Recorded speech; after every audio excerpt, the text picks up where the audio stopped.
আসসালামু আলাইকুম।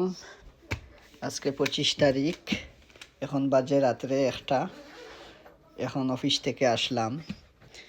4টা ফাইল জমা হবে মেথিয়া তনসিও নতুন নিয়মে আগামীকালকে প্যারিস প্রেফেকচারে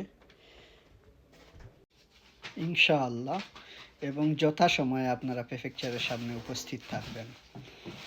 তারই পাশাপাশি আরও কিছু তথ্য দিব। আপনারা যারা রন্ধবুর জন্য আমাদের অফিসে দিয়েছেন, 5 থেকে 6 দিনের ভিতরে রন্ধবু পাবেন, এবং জমার ডেটটা হবে 2 থেকে 3 দিন পরে। তার মানে সব মিলিয়ে 1 সপ্তাহ বা হাইয়েস্ট 10 দিনের ভিতরে রন্ধবু আবেদন করা, ফাইল জমা দেওয়ার তারিখ সব কিছু। এর জন্য আমার পরামর্শ হচ্ছে, এই যে এখন রাত্রে 1টা বাজে বাসায় এসে ঢুকলাম, কষ্ট হচ্ছে এই সংক্ষিপ্ত সময়ে রন্ধবু পাওয়ার কারণে। 2-3 দিন পরেই জমা, 2 দিন পরে জমা, 2 দিনের ভিতরে ফাইলটা রেডি করা। অনেক কাগজ, এক মানুষের প্রায় 100-150 পেজ পেপার সংগ্রহ করতে হয় কাগজ জমা দিতে হলে। এর জন্য আপনারা যারা রন্ধবু অ্যাপ্লাই জন্য দিয়েছেন, এখন থেকে কাগজগুলি সংগ্রহ করার চেষ্টা করবেন, ফাইলগুলি কমপ্লিট করার চেষ্টা করবেন। যেগুলি শর্ট আছে অফিসে আসবেন, নোট করে নিয়ে যাবেন, ডকুমেন্টসগুলি সংগ্রহ করবেন, কারণ সময় নেই।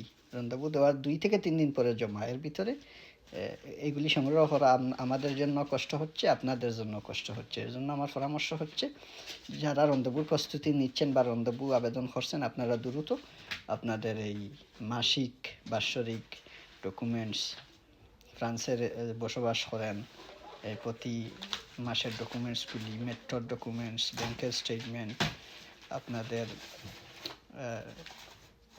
ডেট অফ বার্থের সমস্যা থাকলে অ্যাটাস্টেশন কনকর্ডা বাংলাদেশ এমবেসি থেকে, ডেট অফ বার্থ যদি অরিজিনাল না হয় তাহলে এমবেসি থেকে অ্যাটাস্টেশন কনকর্ডা আনতে হবে।